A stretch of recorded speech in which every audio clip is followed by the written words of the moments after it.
ఘనంగా హనుమాన్ జన్మదినోత్సవ వేడుకలు. హనుమాన్ జన్మదినోత్సవ వేడుకలకు పట్టణ, మండల, గ్రామాల వ్యాప్తంగా ఉన్న ఆంజనేయ స్వామి ఆలయాలు ముస్తాబయ్యాయి. నిర్వాహకులు ఆలయాలను తోరణాలతో, వివిధ రకాల పూలతో, విద్యుత్ దీపాలతో సుందరంగా అలంకరించారు.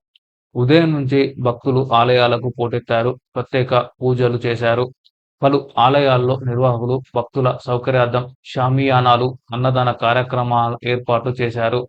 హనుమాన్ జన్మదిన పర్వదినాన దేశవ్యాప్తంగా హనుమాన్ విగ్రహాలతో భారీ ఊరేగింపు కార్యక్రమాలను నిర్వహిస్తారు.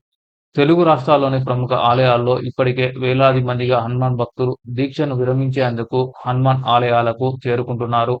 దీంతో ఆలయ పరిసర ప్రాంతాలు రామనామ జపంతో, కాషాయమంతో నిండిపోయాయి.